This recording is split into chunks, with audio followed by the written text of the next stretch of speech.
ተውራት ብሎ ማለት አላህ ስብሐነሁ ወተዓላ ለሙሳ የሰጠው አስተምህሮ ማለት ነው። ያን አስተምህሮ አላህ ስብሐነሁ ወተዓላ ለነብዩ ሰለላሁ ዐለይሂ ወሰለም ባወረደላቸው በቁርአን ውስጥ ጥቅልል አድርጎ በዚያ ውስጥ አስቀምጦት ይገኛል።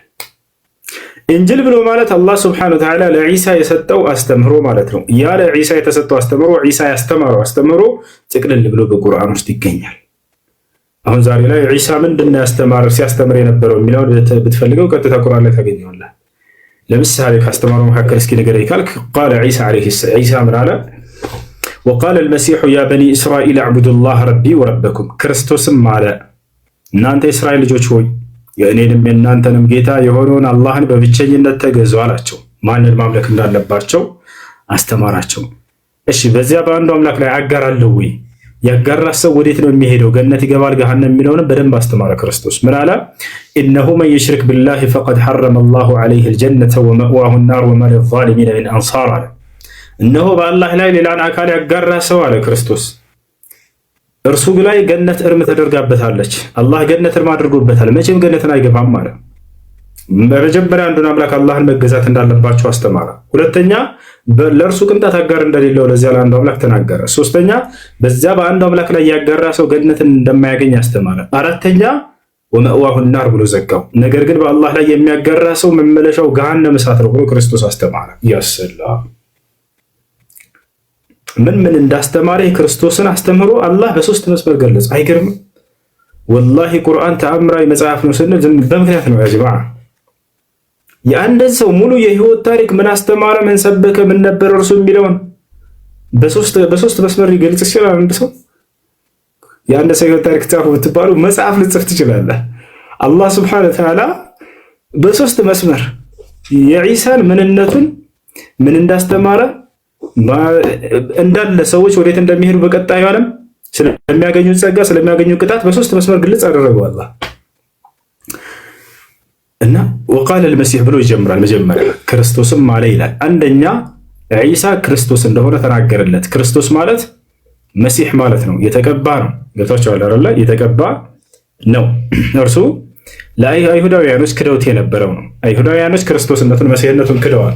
አላህ ግን መሲህ ነው ብሎ ገለጸው። ወቃለ አልመሲህ ያ በኒ እስራኤል አላቸው። ተመልከቱ ወዴት እንደተላከ መጀመሪያ ማንነቱን ገለጸ ክርስቶስ ብሎት። ሁለተኛስ ወዴት እንደተላከ ማናቸው ህዝቦቹ የተላከባቸው ብሎ ገለጸው። እናንተ የእስራኤል ልጆች ወይ ወደ እስራኤላውያን ነበር የተላከው። ከዚያ ምን አስተማረ? ማንን አምላክ ሰበከ? እዕቡዱላህ ረቢ ወረበኩም አምላክ አላህ መሆኑንና እርሱን ማምለክ እንዳለባቸው ደግሞ አስተማረ። የእኔንም የእናንተንም ጌታ አላህን አምልኩ አላቸው። ሌላው ነገር ምንድነው? ለእኔም ለእናንተ ማምላክ ነው ብሎ ገልጿል ዒሳ ዓለይሂ ሰላም። ከዚያ በኋላ በአላህ ላይ አጋር ማድረግ እንደሌለባቸው ሰዎችን አስተማራቸው። ያጋራ ሰው በቀጣዩ ዓለም ገነትን እንደማያገኝ እንዲሁም ወደ ገሃነም እንደሚገባ ቀጥሎ ደግሞ አስተማራቸው። እነሆ በአላህ ላይ ያጋራ ሰው ገነትን እርም ተደርጎበታል፣ መመለሻውም ገሃነም ነች። ነፍሳቸውን በክህደት ለበደሉ ሰዎች ምንም አይነት አጋዥና ረዳትም አይኖራቸውም። ስለዚህ ሙሉ ቀን ይህ ነው። ያንን ትክክለኛውን የዒሳን የተሰጠውን ኢንጂል ማግኘት ከፈለክ በቁርአን ላይ ተጠቃሎ ተቀምጧል። አላህ የመጨረሻውን ዘመን ነብይ ሰለላሁ ዐለይሂ ወሰለም ሲያስነሳ ያለፉት ነቢያቶች ሁሉ ምን አስተማሩ የሚለውን ጥቅልል አድርጎ ከአዳም ጀምሮ እስከ ዒሳ ድረስ ያስተማሩትን ሁሉ በአንድ መጽሐፍ ቁርአን በተባለ መጽሐፍ ውስጥ ጥቅልል አድርጎ አስቀምጦላቸዋል። መታችሁ ማንበቢያንን የእናንተ ፋንታ ነው። ቁርአን ጋብዛችኋል እንድታነቡ። ቁል ያ አህለል ኪታቢ ተዓሉ ይላል በቁርአን ላይ። እናንተ አይሁድና ክርስቲያኖች ሆይ ኑ አንብቡኝ ይላል ቁርአን። ለእናንተም ነው የመጣሁት።